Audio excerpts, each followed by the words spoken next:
Not too long ago, I was given the opportunity to interview Bill Montgomery.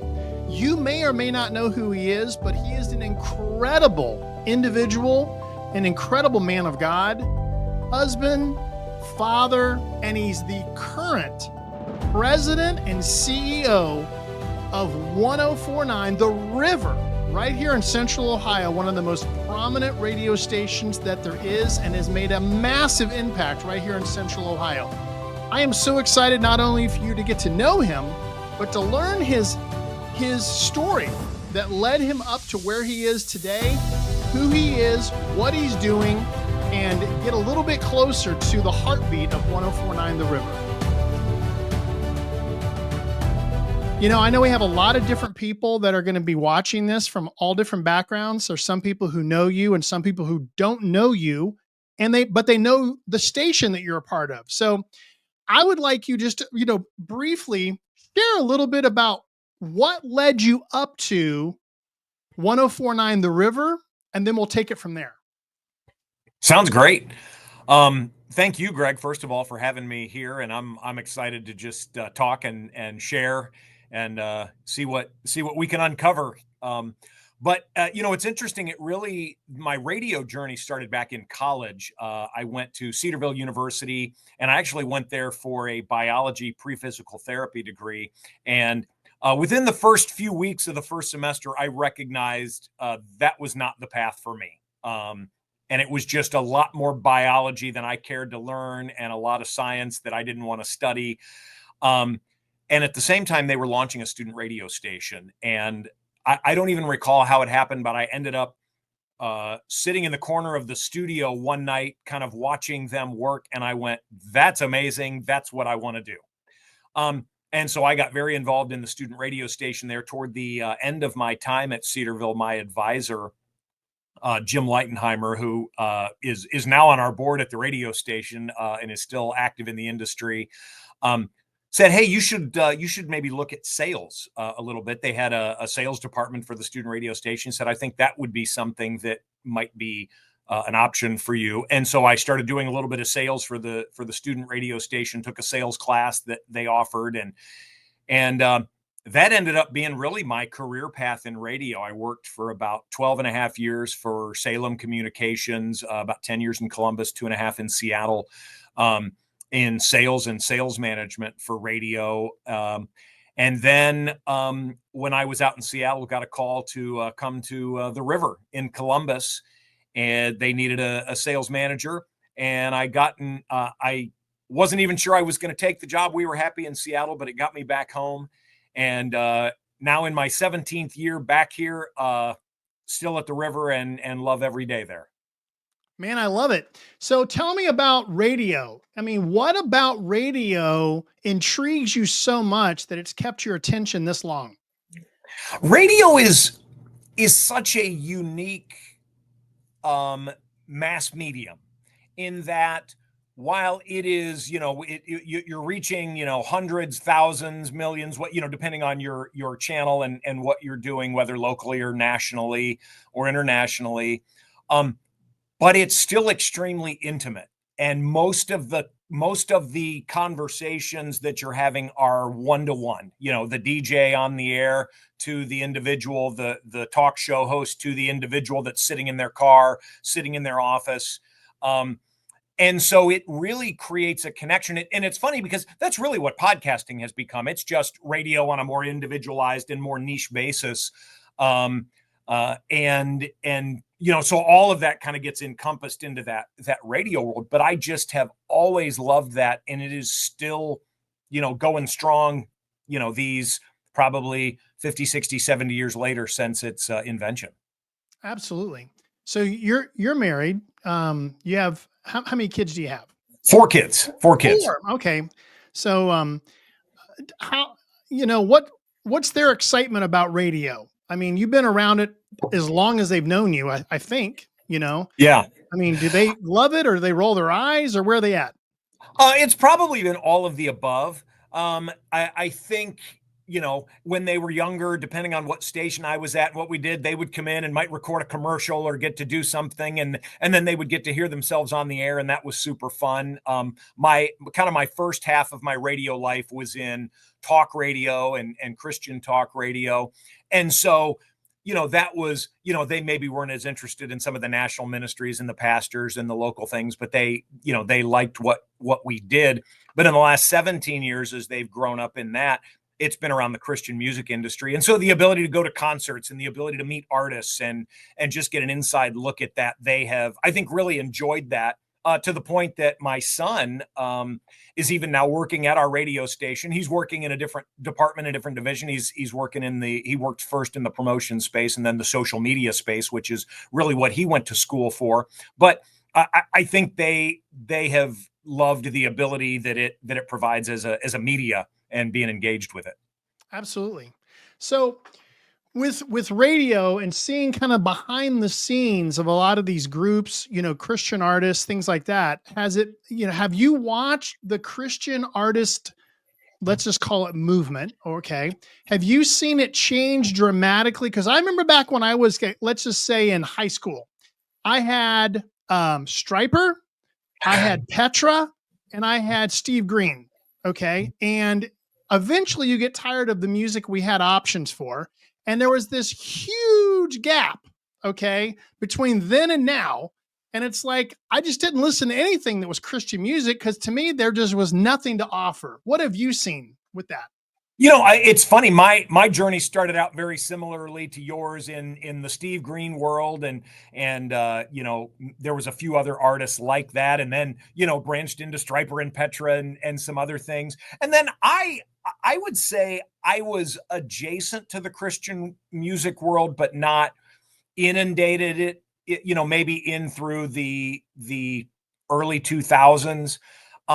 And I've gotten back in, and it's funny because some of those early people, like a Stephen Curtis Chapman, have still in the last few years been relevant. There's been a lot of new bands that have come and gone. But it's interesting that along the way, way back when, there were the Amy Grants and the Michael W. Smiths that maybe got some mainstream airplay and got popular, and they have, sustained a career even until today, and they're well known. But a lot of the other folks have come and gone. And I think there's also been a shift from, the individual artist or the individual band doing a song to really more of a worship style movement. And the songs that we're singing in church. And I think right now we're in kind of a hybrid of the two, where there's a lot of worship groups, the Chris Tomlins and the Maverick Cities, some of the artists that have come out of Bethel or, some other place, Josh Baldwin and Brandon Lake, elevation worship, very big and very big following. But then there's, individual artists and things that are both, big in the Christian music and going big outside of that. I think of Forrest Frank, is somebody that's filling stadiums and didn't do that a lot with Christian radio airplay, although he's getting a lot more. And so there's been I think a big shift. And I think the quality is such that, we'll tell people, hey, tune into The River if you're not familiar with Christian music and tell us what you think. And I think people, young and older, are blown away with the quality of the music. And if, unless they listen, they go, well, this isn't any different than the other things I'm listening. And then they realize, oh, this is very different, in that the message of Christ is woven through that, and but the quality is absolutely there. Yeah, I'll tell you a funny story. For years, it was always Steve and Curtis Chapman. I had no idea who these two guys were. I didn't listen to their music, but it was always Steve and Curtis Chapman. I'm like, okay. I love that. Oh yeah, I mean, it's forever, and so every time I hear it, I think of that. So. Okay, so the Christian music world, you guys, how you would rank 104.9 The River as contemporary Christian, or how would you? Yeah, okay. Yes, yeah, contemporary Christian is exactly what we would call that. Okay, so we got Radio U in town, and in my mind, you two are the biggest presence when it comes to Christian music in Central Ohio. okay, and maybe even many other markets, but let's just say Central Ohio, Sure. you're reaching different audiences. Okay. Um, so your audience would be basically what, and you would see theirs as what? Our audience, I would say our audiences, while there are probably demographic tendencies toward them, theirs is probably a little more male, ours is a little more female, ours is a little older, theirs is a little younger. But I think we view it more in terms of tribes and those that would align with a certain, brand or feeling or vibe. And so theirs are, people that would like the type of music they play. So their stuff is going to be more rock. It's going to also have a little bit of a hip hop flavor, some of the music they play, maybe some more punk, maybe things that wouldn't be as quite initially identified as Christian. And until you get deeper into the bands and the music, where ours are, very much while we play a pretty wide swath in that, we play some stuff that would lean gospel, we play some stuff that would lean a little bit hip hop, some things that would be very much worship. I would say that our tribe is just not as, maybe not as rock heavy or, things of that nature is probably how I would characterize it. Okay, so you're the CEO now of 1049 The River. Okay, and you've been there for how many years as a CEO? This as the CEO, I am in my third year. Third year. And I've been at the station. This is my 17th year. That's right. So I've been Okay. a little more than 2 years as the CEO. So one thing that amazed me the first time I met you is the fact you are so energetic, because for me, and I think for most of the people that would think of 1049 The River, the CEO of 1049 The River would not be so energetic, exciting, and just you are. I mean, and to me, that's a great thing, but it's just, especially the CEO. So I know you're up on it as far as music, but how in tune do you have to stay with current music groups as the CEO, like the overseer of a radio station? How important is that? It's interesting, and I don't know about other CEOs at other music stations. Where I've kind of lived, like we've got a music team of, they're working with the record labels, they're figuring out exactly what is going on, how is all of that working, what are the new up and coming things. And probably initially I was not as engaged, although I was interested. And so where I would put it is I try to stay abreast of what is going on, but I trust them to make the decisions. I'm never involved in, hey, what's going on the station? Now I may ask, hey, I heard this new song. Is this something we're considering? But I realized I will be more relevant and I will know more of what's going on if I see what's out there and pay attention to things. So I'm certainly listening to a lot of new things, staying up with, what's coming through maybe social media or artist visits that are coming to town. I go to concerts when I can, usually try to make those family events, take, some of my family or all of my family, depending on their interest level. Certainly know the record label industry folks but it is not critical, but I found it's easier when I know what's going on. Yeah. So your type of station, is it a big one in the United States market, or is it medium? Where does it fall? From a market size, we're in a large market. There's, radio is kind of major market, that's your Chicago, your Houston, your LA, New York, etc.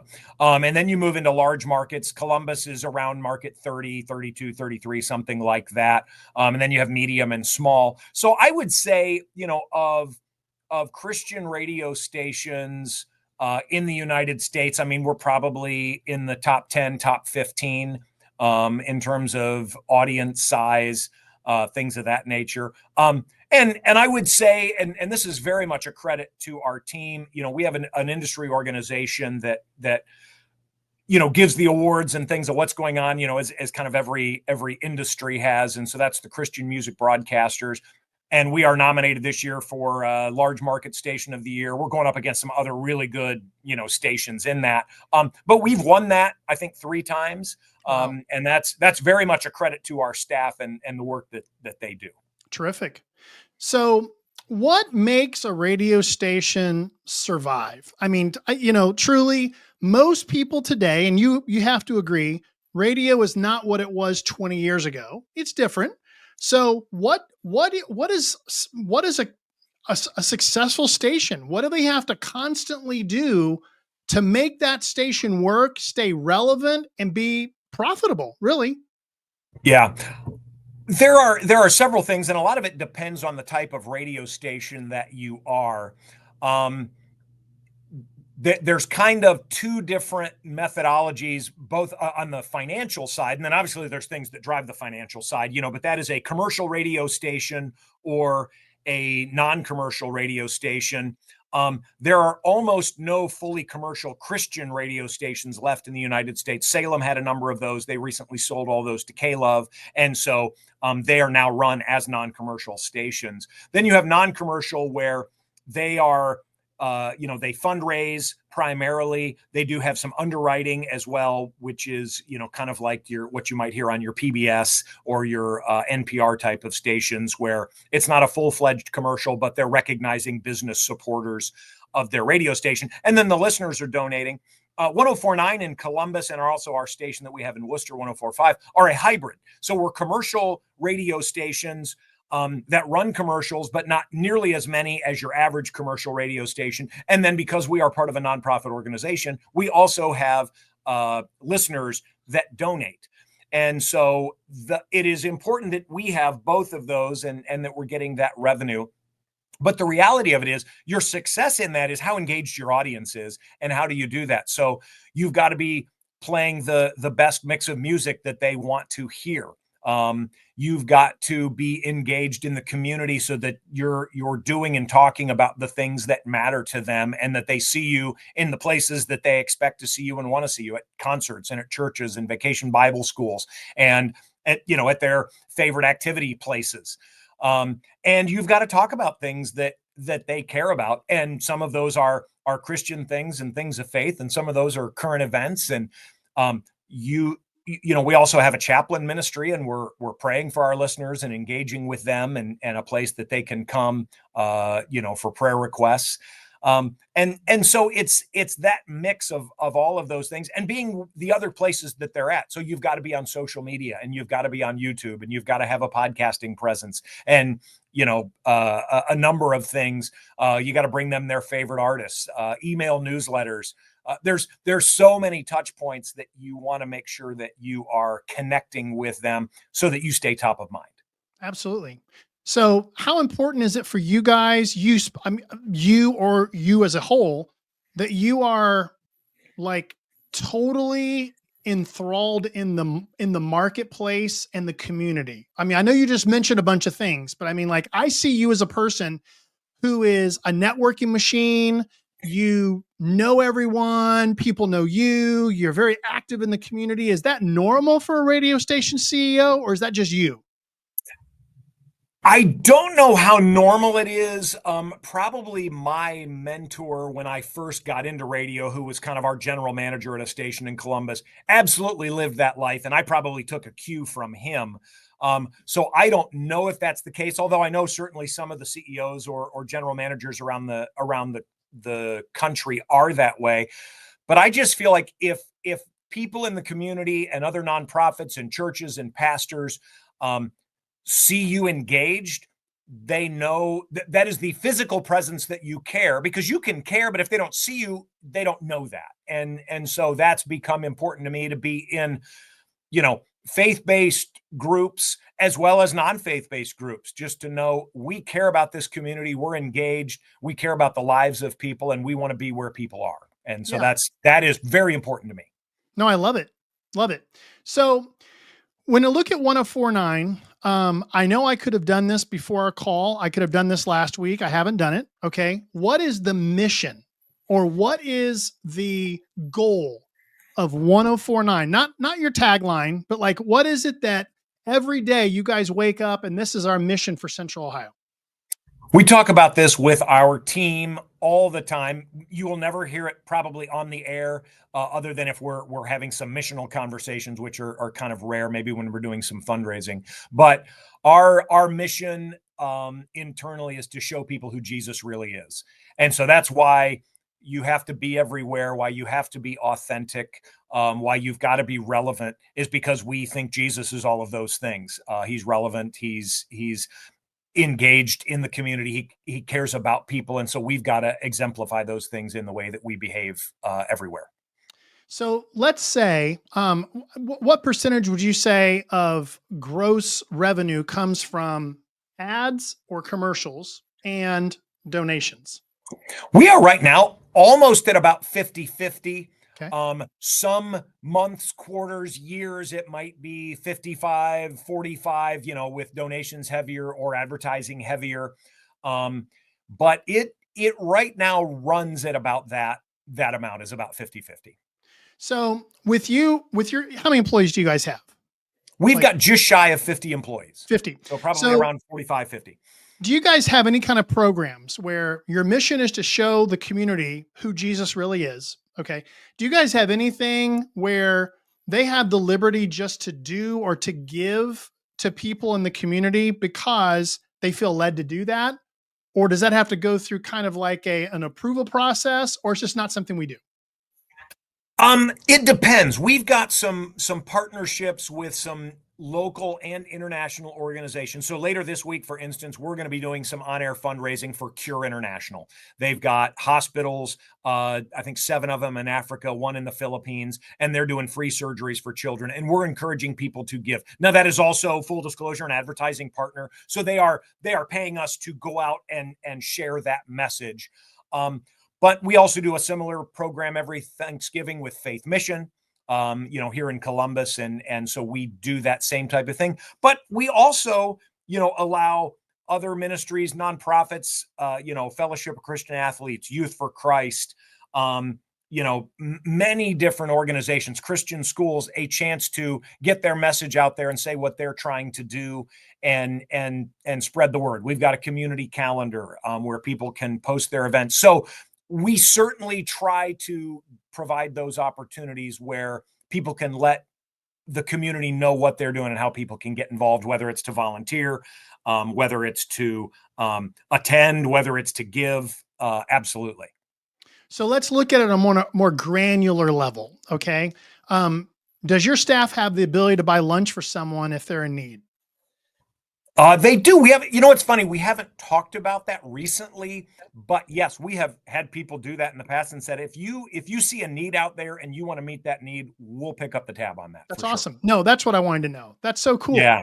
I think that's stuff like that to me it's not a huge investment. It isn't, but no. It's a huge impact. Okay. Because people just don't do that, so very, very cool. So, with 104.9 here in Columbus, how many years do you guys, how long do you see it lasting? Like you could say forever, but I mean, like there's some things that are just going to run their course and, eventually they're probably going to, but I mean, do you see this being something that Greg, I really don't see an end? I would say today, I don't see an end. I continue to see change. We celebrated 50 years last year.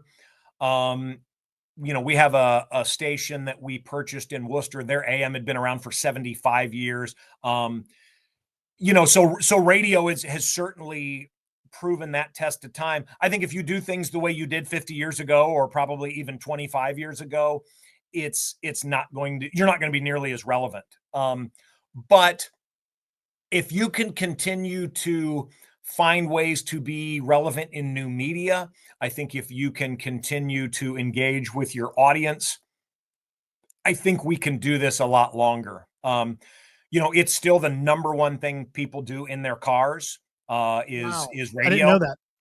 Now they're spending less time with it than other things than they did previously, and that continues to change, but it's still number one.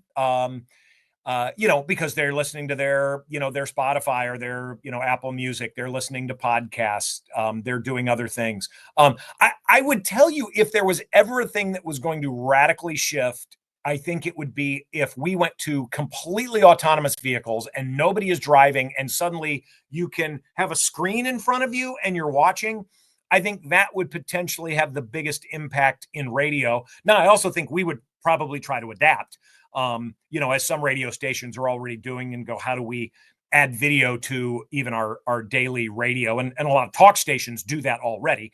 It's harder in the music space because not every song has a music video, and you're certainly not going to create music videos for everything. But that would be the biggest shift. However, and this is just my own personal opinion, Americans love the freedom to drive. And while I think there may be a bigger shift, we already know there's trucks, on the road that are autonomous. Some of the cars can do that. I think Americans value their ability to drive their own cars. And so as long as that is the case and they're not mandated to do that, I think there will always be people driving their cars, and therefore there will always be radio to some degree. Well, how much would you contribute your success to the fact that you all have adapted and kept yourself relevant for 50 years? I think that's a lot of it. Probably 20 some years ago, my successor, Dan Boffman, who was in the Columbus market with the river for a long time and was a staple and well known. He had the ability to see that radio was changing, and sometimes Christian radio was more of almost like a TV station. At this hour, you're going to get this, and at this hour, you're going to get this, and this hour, you're going to get this. And we want to play music for all the people. So we're going to play this type of genre, and this type of genre, and this type of genre, and this type of genre. And pretty soon you've tried to reach everybody, so you haven't reached anybody. And so when he shifted us then to the river, it tightened up everything, but it had a lot more focus. And it had the ability to actually grow the audience dramatically, and it did. And so I think that's what we've always got to be focused on and sensitive to, is where's the market going, where are the change going. We want to reach and create habits inside of younger listeners, but we may have to do that different ways. And so maybe there's different formats. We're looking at those types of things. Maybe we're exploring, and this is happening in a number of markets, a Christian hip hop format, maybe a Spanish language format. I know a station that's done a rock and Christian rock only streaming format. And there are those things where, how do you reach that niche, and how do you reach them where they most want to consume that product? And so we've got to pay very close attention to that. So to keep yourself relevant, is it a combination of the people that have been there for a long time adapting, or do you constantly have to bring in new people who are younger who already have it? Yes. Okay. If us older folks don't adapt and don't just say radio's not going anywhere and we're not changing, and these people are going to come here, I think you're going to get left behind and you're going to be in trouble. You don't want to ignore those people, because when you're donor centric, the people that have the money are your older audience or more disposable income, because as you're younger, you've got more expenses with your kids and you've got less disposable income. And when the economy presents challenges, you've got to give more of that money to that. So you don't want to ignore that older audience, but you also have to bring them along to say, we need these younger people, and your dollars help do that. And so we also have to bring in younger people, like our social media staff, all of them much younger. We probably have had the youngest slate of DJs in Christian radio for quite a while.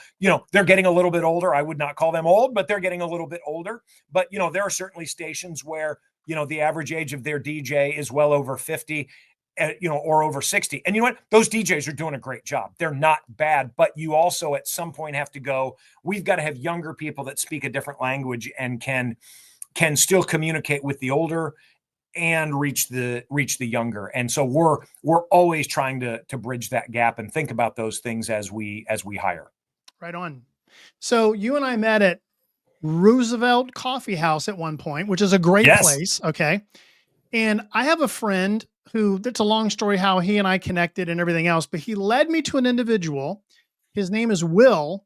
And Will gave me his story. Will went to Worthing Christian. Will's an incredible individual, but it was like August or July of last year. God told him, I want you to create a running club, a running club.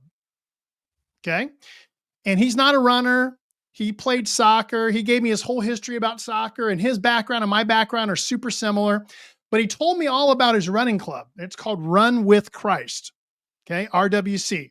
And they meet Yes. every Saturday down in the short north, and they run a 5K. And there's hundreds of kids, I call it, because they're 20 to 30. And he was telling me this story. You know, churches will open themselves up for them, like on a Wednesday night, not to hear a speaker, not to hear, a famous OSU football player speak. None of that. It's for a night of worship. And I was blown away. There'd be like 1,500 kids that show up. And I said, Will, I'm 56. And I said, I look at Central Ohio and I see our country. I'm not saying the United States is over. That's not my message. I'm saying I see a lot of Christians that are just lukewarm. They're just lukewarm Christians. I said, I have such a heart to want to reach those people. Okay.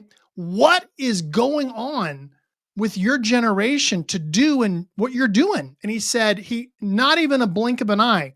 He says, we're tired of wishy-washy, soft Christianity.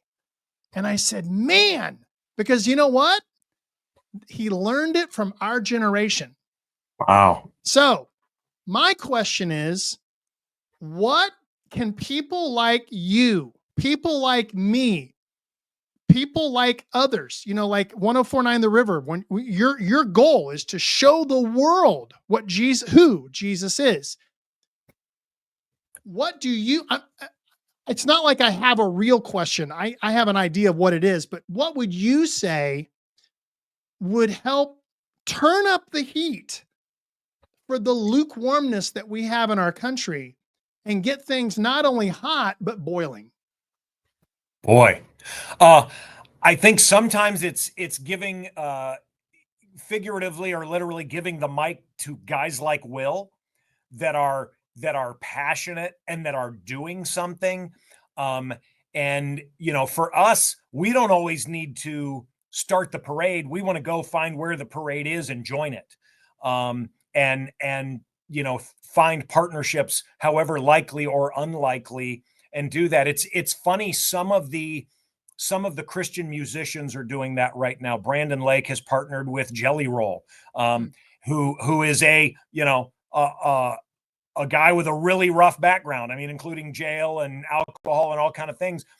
But he is suddenly realizing that's not the path, and that's controversial in our world to go, well, we haven't fully vetted this guy. We don't know what to do, and we're saying, you know what? We think his authenticity and his lack of wishy-washiness to say, I think there's really something to this Jesus, and he doesn't have it all figured out, but that's going to bring some people along, and we've got to love them and give them grace. The Forrest Franks of the world, he's another one where he's filling stadiums with people that have never tuned into Christian radio because he just loves Jesus and he's authentic and he shares that plainly in his concerts. And just finding those types of individuals and aligning with them, I think is going to do that. We recognize that sometimes people use Christian radio for their church.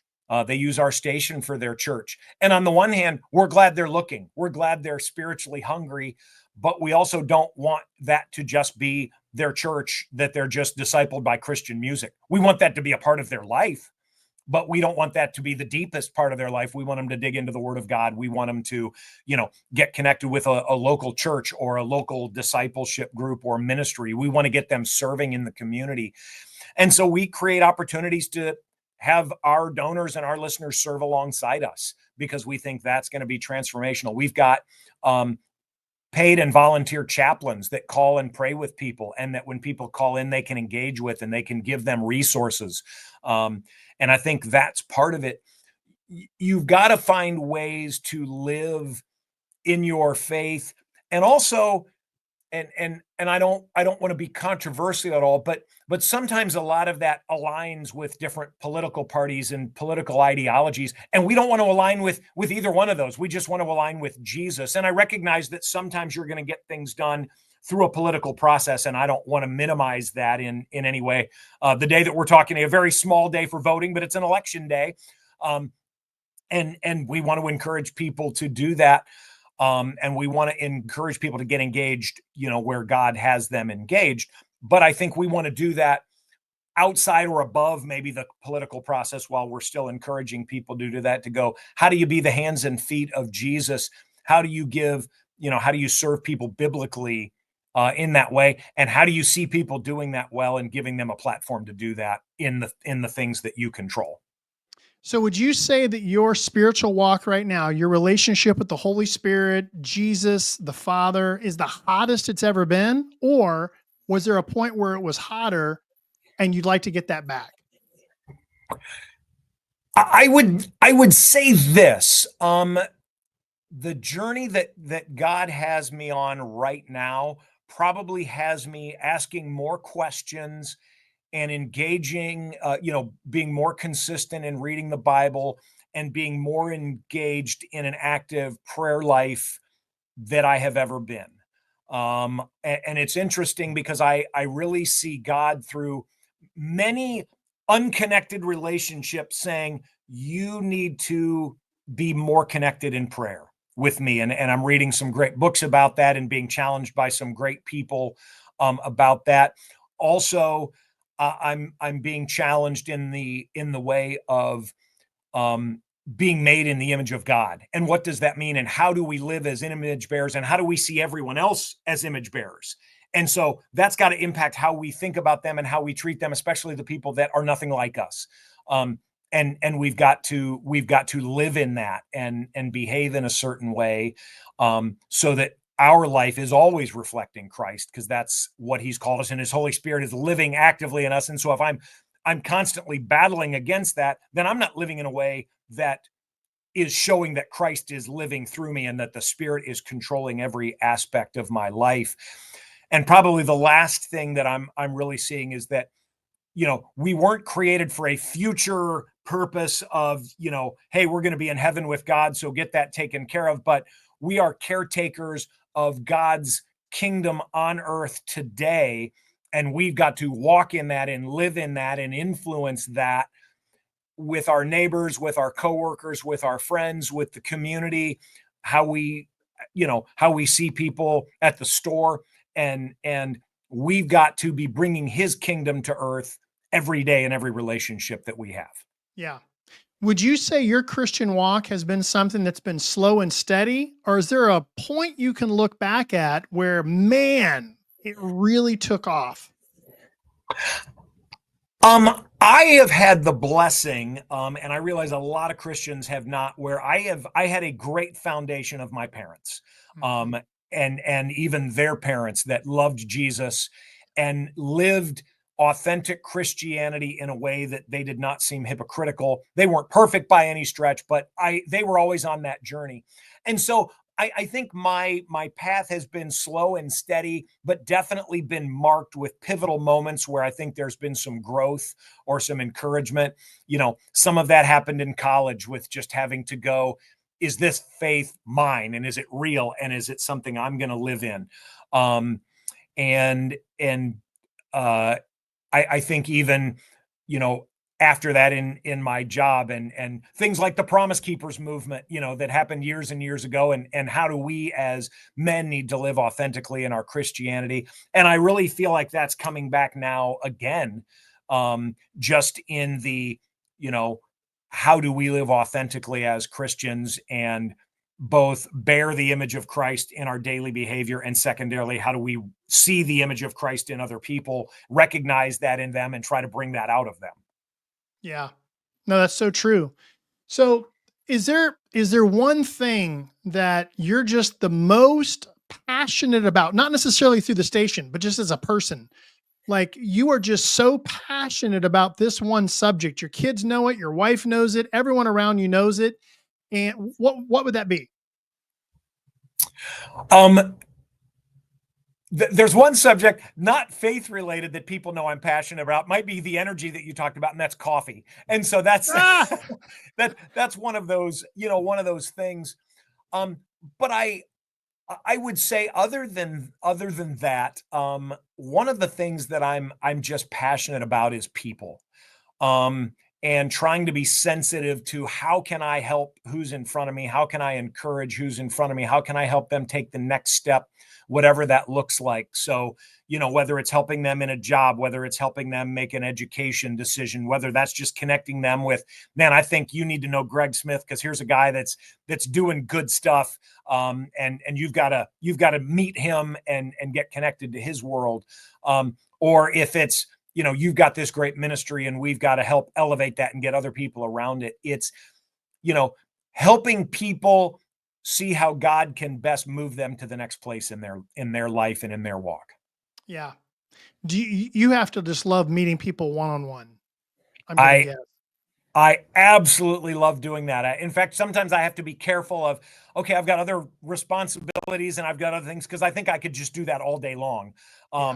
And so I don't want to be negligent in my duties, but I also recognize that some part of my role is doing that and helping people, whether that's working with the river, whether it's working in their journey, and moving that forward. But I absolutely love that.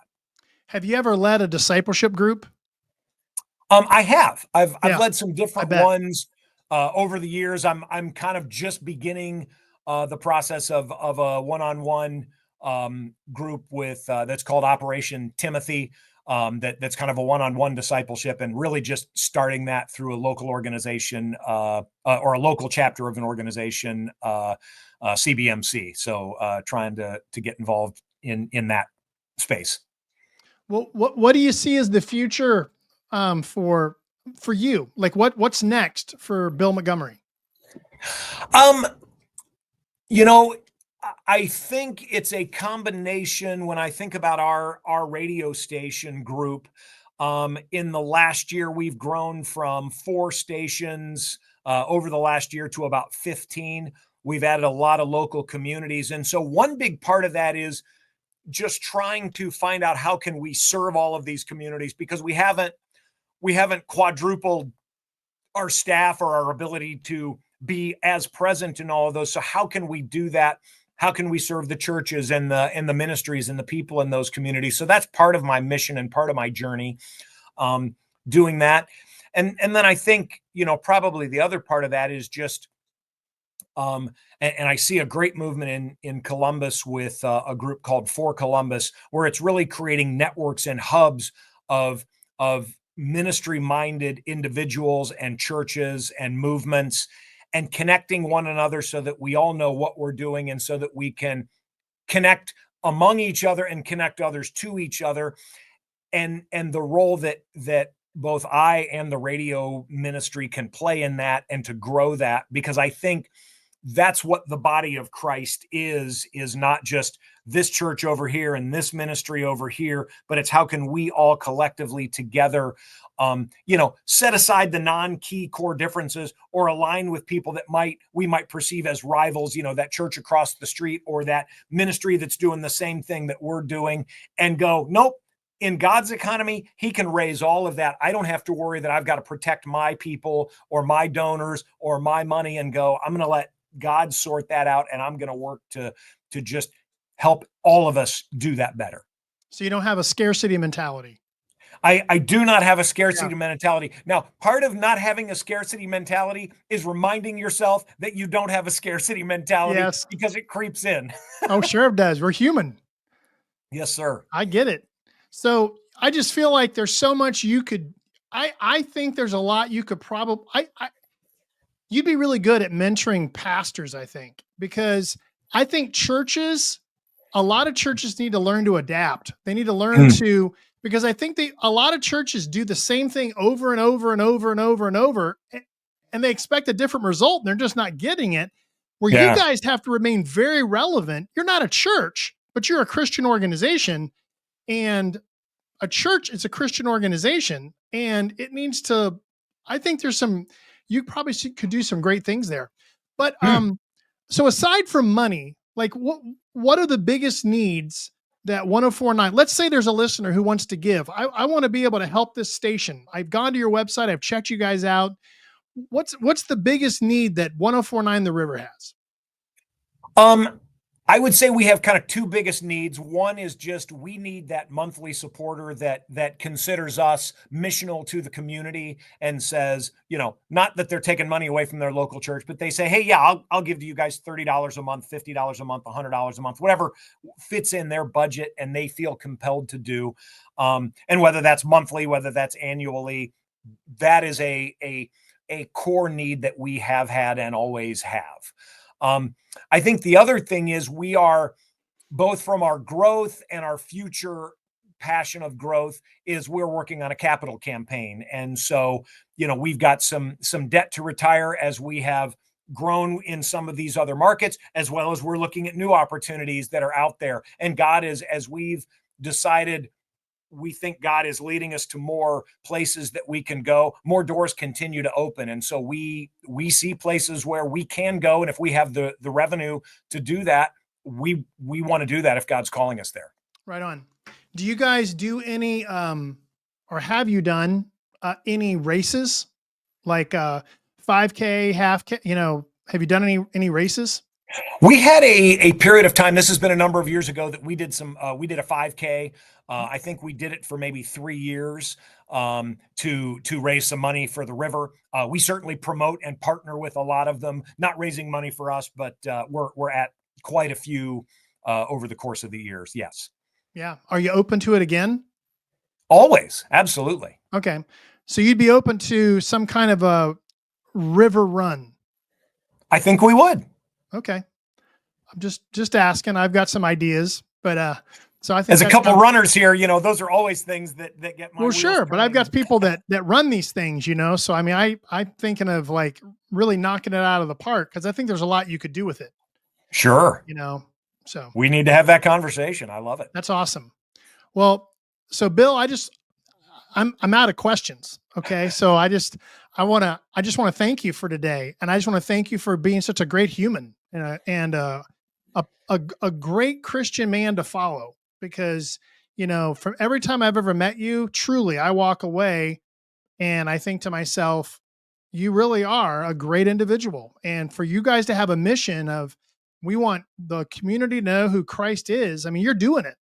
You're doing it. Sometimes people don't realize what that is. They see something different about you, but they don't know what it is. They just don't. It's like, there's something different about him, and that's a cool thing. It's a really cool thing, because I get complimented a lot about stuff that they don't know that it's the Holy Spirit that they're seeing, but I do. And so when they see that patience or something in you, it's like, that's not my old self. Okay. My old self would have been like really mad. Okay. But it's like, yes, I'm not anymore, so it's just cool. I appreciate those kind words, and to God be the glory on that. Cause I know that's our goal. I know that's your goal is let's do these so God gets the glory for it. And it's great to see those moments and you go, oh my goodness, I didn't do what I normally would do. And that shows growth and maturity that I think we're all trying for. So I appreciate the kind words, Greg, and appreciate you just taking time and letting me share the river story, because it is something certainly that I'm passionate about and love what we're doing here. Well, we're going to do this again. It'll be another time with other topics, because you're just great to talk with. And I'm looking forward to seeing you out in the public doing stuff. And just thank you for taking your time to be able to be a part of this with me. I appreciate that, brother. Thank you so much. Okay, I look forward to seeing you out in the wild. Amen.